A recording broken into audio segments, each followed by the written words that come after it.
Last time, Oliver Deveau and 2 men from the Dei Gratia boarded the Mary Celeste on the afternoon of December 4, 1872.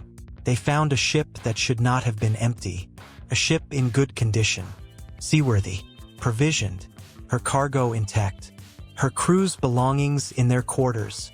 They found Sarah Briggs's sewing still on the table, her needle still threaded, the melodeon still in its place, silent, waiting for hands that would never play it again. They found Sophia's toys on her bunk, the small wooden doll, the carved animal, arranged with the careful precision of a 2-year-old girl who had been real and present and alive in that cabin, and was gone. The only thing missing was the lifeboat, and the 10 people who had sailed on her. Captain Morehouse of the Dei Gratia made his decision. He put men aboard the Mary Celeste and sailed her to Gibraltar, and that is where Episode 3 ended. This is Episode 4. This is Gibraltar. This is where the mystery got darker. The Mary Celeste arrived in Gibraltar on December 13, 1872, 9 days after she was discovered. 8 days of sailing with a skeleton crew from the Dei Gratia, moving through the December Atlantic. The ghost ship and her escort. Gibraltar in December 1872 was a British territory, a naval base, a place of courts and customs and maritime law, the kind of place where ships came when there were legal matters to resolve. The arrival of the Mary Celeste caused immediate attention. Word spread quickly through the port.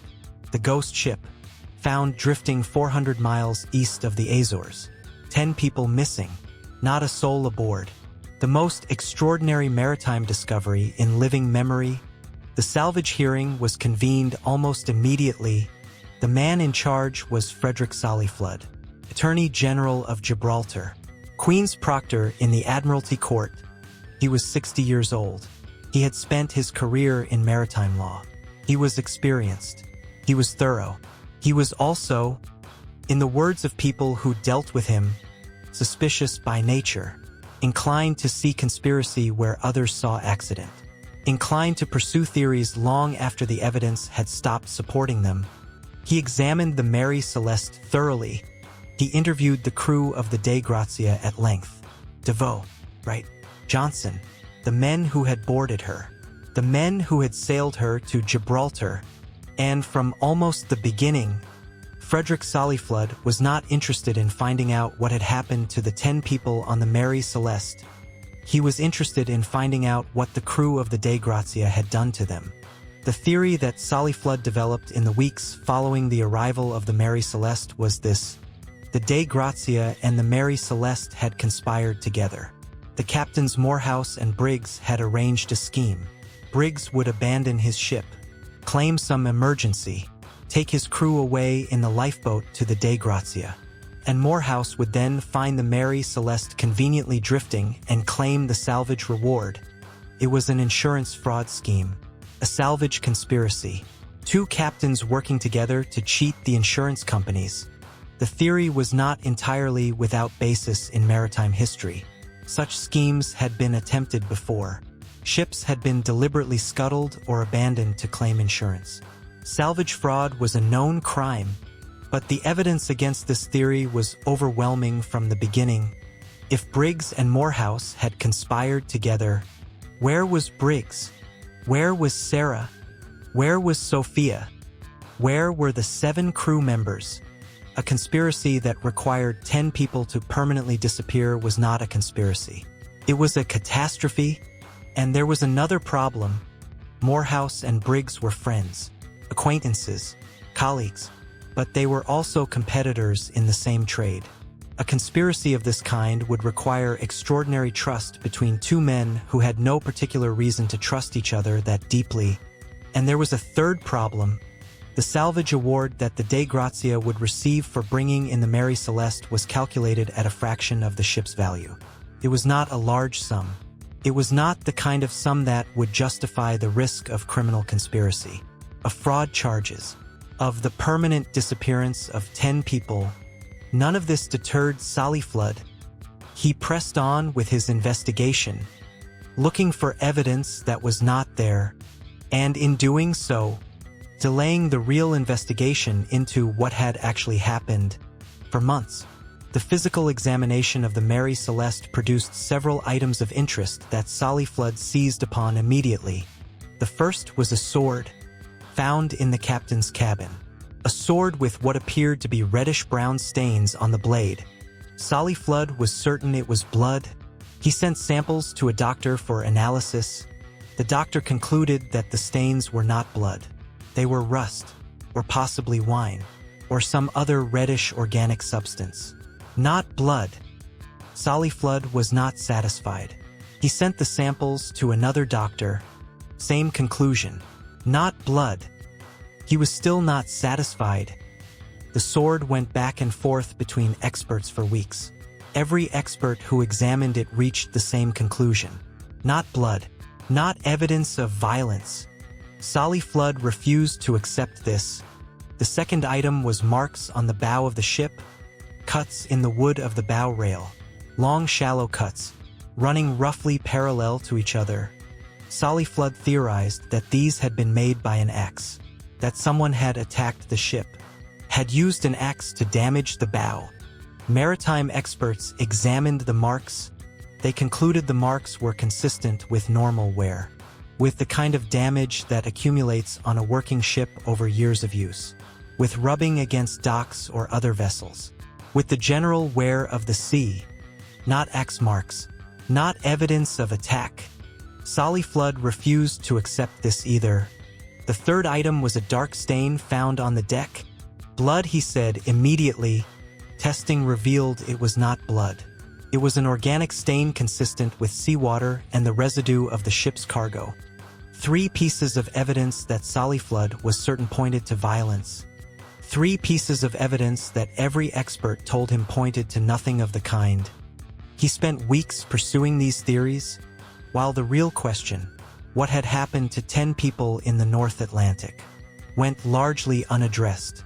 The salvage hearing in Gibraltar lasted from December 1872 into the spring of 1873.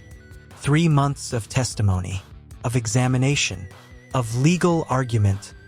At the end of it all, the court found no evidence of foul play, no evidence of mutiny, no evidence of piracy, no evidence of conspiracy between the captains, no evidence of violence of any kind.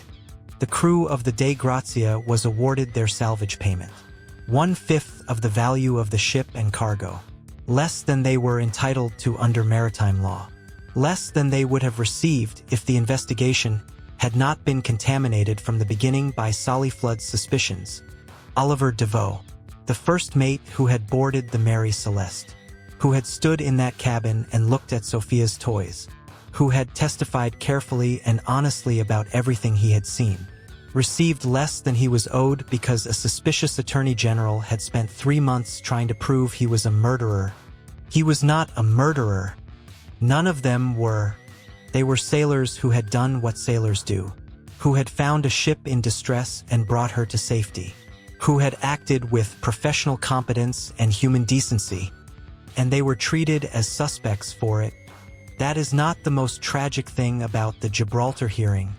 The most tragic thing is this: in 3 months of investigation, with the ship available for examination, with witnesses available for testimony, with the resources of the British Admiralty Court at his disposal, Frederick Solly-Flood never found out what happened to the 10 people on the Mary Celeste.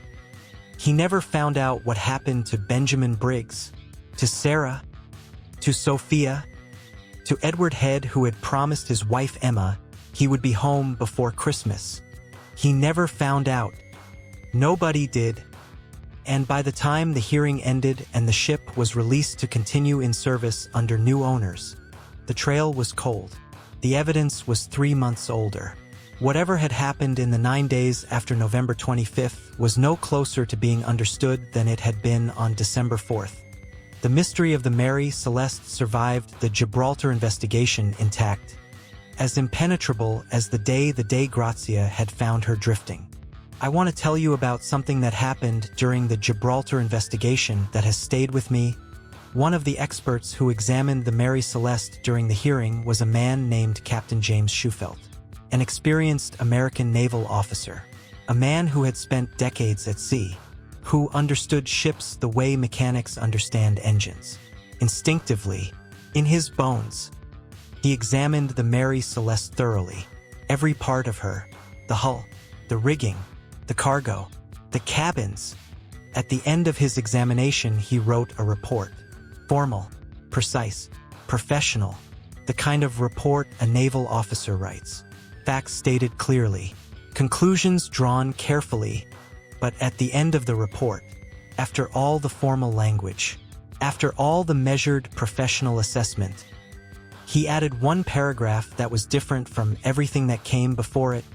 He wrote, "I have examined this vessel with great care and thoroughness.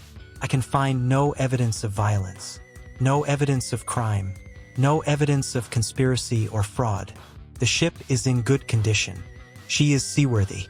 Her cargo is intact, and I cannot explain what happened to the people who sailed on her. I have been at sea for 30 years. I have seen ships in distress. I have seen ships abandoned. I have seen ships lost. I have investigated maritime accidents of many kinds. I have never seen anything like this. There is something about this ship that I cannot account for.